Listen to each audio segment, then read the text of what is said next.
Aliás, trazendo o Alessandro para bater um papo conosco. Alessandro, ótimo tê-lo conosco. Boa tarde para você, tudo bem? Boa tarde a todos. O prazer é sempre todo meu. Estou muito bem acompanhado aqui com esse grande amigo. Estou à disposição aí para conversar um pouquinho com vocês. Grande jornalista da história do jornalismo esportivo brasileiro. É o seguinte, Alessandro, vamos lá. Pausa da data FIFA, o Corinthians num ano muito complexo, muito conturbado. O que essa pausa traz de respiro para processar o que está acontecendo e projetar um segundo semestre diferente, já que a gente tem janela, tudo mais. O Corinthians tem possibilidade de se reforçar para a sequência do ano? Uma pausa importante, né? Na verdade, esse é um período cobrado por todos os clubes, por isso eu faço questão de parabenizar o Júlio, nosso diretor de competições da CBF, porque tivemos já uma pausa na temporada passada e todas as previstas para essa temporada, elas rigorosamente seguirão à risca, né? Um período de trabalho onde aqueles atletas convocados praticamente retornam aptos a serem utilizados aos clubes, com exceção aí dessa primeira partida já, né, nessa próxima quarta-feira, porque o atleta que jogar na terça, ele não vai ter condições nenhuma de no dia seguinte defender as cores do clube. Mas assim, é um período importante, um período de trabalho, um período de treinamento, de absorver metodologias, conceitos táticos, período do treinador também com os próprios atletas. Nós estamos aí no nosso último ano de gestão, 2 anos e meio de muito trabalho, de muita dedicação, bastante coisas positivas sendo entregue de uma maneira geral para a nossa instituição, mas que na sua grande maioria das vezes ela só é vista quando a bola entra, né? Quando os resultados da equipe de futebol ela acontecem.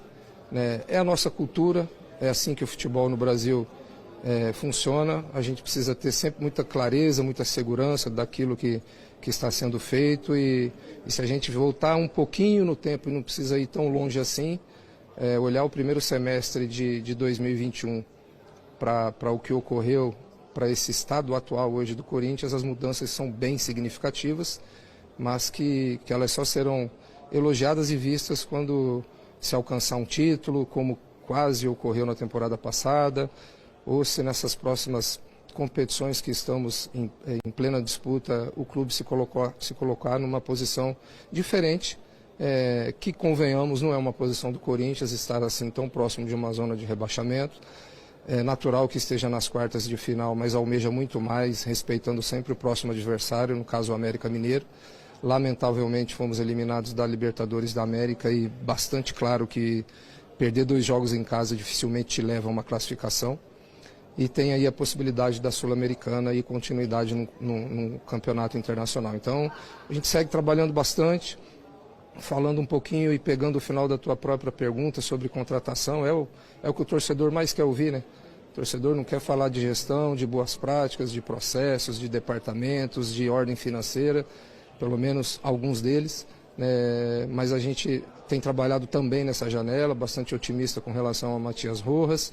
Existem outros nomes sendo trabalhados com a comissão técnica e que a gente espera também, dentro do que for possível, e justo para o clube de uma maneira geral, trazer para fazer parte do nosso elenco, que na minha visão é um elenco extremamente competitivo, e eu não tenho dúvida nenhuma que os nossos atletas e o nosso corpo técnico mostrará isso ao longo do segundo semestre, que está muito próximo de iniciar.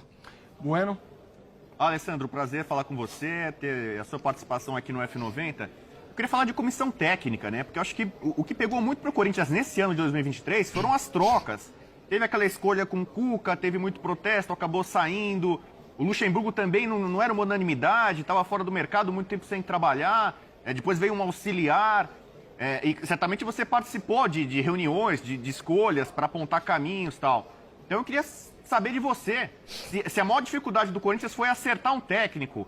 Depois da saída do Vitor Pereira, daquele jeito meio traumático, o corintiano até hoje não esquece. Vocês tiveram dificuldade de acertar a mão na comissão técnica? Eu faço até questão de recapitular, então, desde o nosso primeiro momento, né? Nós fizemos a primeira troca que foi com o Mancini, né? O Mancini trabalhou no ano anterior livrando a equipe de um rebaixamento, depois de um estadual não como esperávamos, fizemos uma mudança. Vem o Silvinho e leva a equipe para Libertadores e classificação da vaga para essa importante competição. Depois, numa instabilidade do Paulistão, a gente faz novamente uma troca, vem o Vitor e fica até o final da temporada, onde ocorre uma mudança novamente no comando técnico. E convenhamos, né, a única coisa que o presidente de um clube, um gestor, um diretor de futebol quer fazer é mudança nessa área técnica. A maior intenção de um gestor hoje é que mais continuidade possa ocorrer nessa posição. Mas a gente precisa sempre reconhecer que você tem o externo, você tem uma pressão, você tem uma torcida que ela é muito forte e intensa, e ainda bem, né, porque essa é a camisa, essa é a nossa grandeza. O torcedor ele tem uma participação muito importante na história do clube, e não de hoje, e assim vai ser sempre. Mas a única coisa que nós gostaríamos é repetidamente mudar o comando técnico, quando há uma mudança, porque infelizmente as coisas não vêm caminhando muito bem. O Fernando iniciou o Campeonato Paulista, também muito bem a Libertadores, mas novamente por um momento de instabilidade ocorre-se uma mudança, e tem a chegada do Vanderlei, que muito bem conhece a casa, que é um treinador vitorioso. Então, no meio disso tudo vem o Cuca, que não há nenhuma intenção do Corinthians em que ele tivesse saído, e sim por uma iniciativa dele, por tudo aquilo que ele viveu, né? Muito injustamente passou conosco num período muito curto de 6 semanas, de 6 dias, não tinha dúvida alguma. Nós, na verdade, não tínhamos dúvida alguma de que daria muito certo, um treinador muito competente, vitorioso, para aquilo que ali diagnosticávamos que era importante ter. Mas ele praticamente foi cancelado e não teve oportunidade de vivenciar um pouco mais o Corinthians, como somente uma ocasião ele conheceu, que foi na vitória do jogo da volta contra o Remo. Ali ele realmente conheceu o que é ser Corinthians, uma vitória espetacular, onde ele montou todo o plano estratégico, decisões de quem começaria, a mudança ao longo do jogo e a vitória depois. Estamos com o Vanderlei num momento ainda instável nosso, né? A gente precisa encontrar um melhor equilíbrio, e principalmente fora de casa, e fora de casa ocorreu com todos esses treinadores que eu passei aqui para vocês. Esse realmente é um dos indicadores que o clube mais precisa melhorar e mais precisa trabalhar, jogar fora de casa. Tudo bem que em casa nós temos sim o nosso torcedor apoiando muito, mas a gente veste uma camisa que você precisa saber jogar fora de casa e dentro de casa também. Então a gente tem que assumir que algumas decisões elas não foram boas, porque quando você muda a decisão, ela realmente possa ter tido algum equívoco, mas você tem que sempre analisar o que te leva a mudar.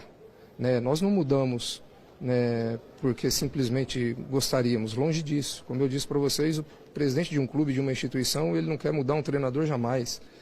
E o Duílio muito bem disse na temporada passada, em algum momento até de instabilidade do nosso treinador daquele momento, que se ele quisesse renovar o contrato dele pela temporada seguinte, assim faria. É que algumas coisas vão ficando pelo tempo, não são mais ditas, mas a gente que está num processo bastante claro de gestão de 3 temporadas, buscando fazer aquilo que o clube realmente precisa, a gente tem muita clareza e sempre vai estar aqui também para assumir todos os erros, todas as escolhas ruins que também acabam acontecendo. A maioria dos jogadores veteranos do Corinthians não estão na equipe titular. Sobre esse tema, que é bem interessante, falaremos um pouco mais no vídeo de hoje. Então se inscreva, ative as notificações e deixe sua curtida. O time do Corinthians tem uma particularidade para a temporada de 2023 e principalmente para o atual momento em que está no campeonato.